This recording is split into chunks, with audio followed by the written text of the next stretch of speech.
that wasn't the first question on housing. So let's be as succinct as I possibly can. So here's the goal: 3.5 million housing units by 2025. We need to build 3.5 million housing units by 2025. Here's the bad news. You look back the last few decades, we've annually averaged on the low end 70,000 housing units, on the high end 130,000. Do the math.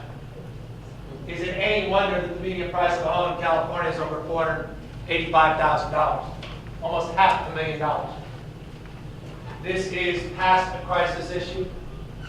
It exacerbates the income inequality issues, the poverty issues, and it's holding back our economy. And this is the part that I think people don't fully appreciate. In a consumer-based economy, the more your money's going to pay for rent or a mortgage, means less your money's going back into Main Street. And it's holding back the economy in the state. So it's having a profound impact.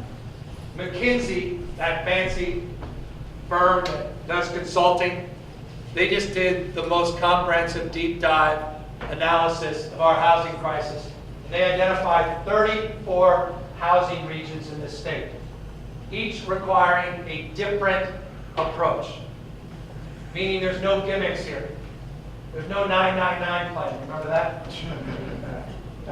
And so as a consequence, it requires a framework of localism. Localism is determinative. But here's the issue. The number one issue they cite is the issue that no one talks about. Cities are not incentivized to develop housing. Cities are incentivized to get another big box retailer. Why? Cities capture sales tax. Counties capture property tax. You got mayors out there that have disproportionate influence, but don't necessarily have the right incentives. There's that book in every single airport in this country. You've seen it. It's got a little side of cheese. It's a little white book. It says 500 million copies sold. It's the same book. Every week a news story comes out. It says the same thing. If you want to move the mouse, you got to move the cheese. You got to change incentives for good behavior. And this fundamentally is an issue that we need to take on. The incentives for capturing that increment. To begin to unlock the potential for cities to step up their game and to do what they must to address this crisis. Now, we need to look at in-lieu fees. San Joaquin Valley, your in-lieu fees last year were $7,500. San Francisco, $521,000. And by the way, quote me, look that up. $7,500, $520,000. We got to look at land use fiscalization, which means upzoning or density bonuses around this high-speed rail. We need to align incentives, not just financial incentives, but also aligning permitting incentives. We've got to also look at the issues of different kind of housing construction, modular housing, prefab housing. Yes, we have to look at CEQA. That just ended my campaign. It was fun while it lasted, so bringing that issue up, because that's a toxic issue, not just like the chemical he mentioned. It's another kind of chemical in Sacramento politics that is a tough issue. There's a lot of abuse on CEQA, and I say that as a proud environmentalist who believes passionately in CEQA. But there's a lot of abuse, and that's also part of it.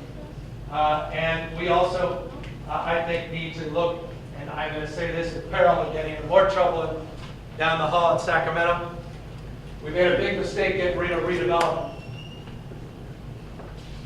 Cities do not have the tools for affordable housing. San Francisco, literally, everything you like about San Francisco, I know there's plenty to hate. But everything you like was built by redevelopment. And now that was just taken away. And we were supposed to create successor agencies, and that's why the next governor needs to follow through on that commitment. Call them IFDs. These infrastructure districts that allow us to capture tax increment along the same lines as redevelopment. There's only 2 communities taking advantage of it. Truckee, interesting. Go trucking. It's just interesting. And San Diego. But the rest of the state, including Fresno, is not. And we need to create a different framework for IFT. So I have, I think, 18 or 19 specific housing points. That's not going to win me any debates when these guys in the press cut me off. Sir, you have 30 seconds. What's your housing solution? But I think this issue, if it's not front and center in this governor's race, then we really didn't have one. We got too consumed by the sideshow in Washington, D.C. Final point, if I may, because you guys didn't bring it up, I'm going to bring it up. We got to do something about homelessness. For better, for worse, exactly right, mental health issues. This drove the why for me, why I ran for mayor of San Francisco.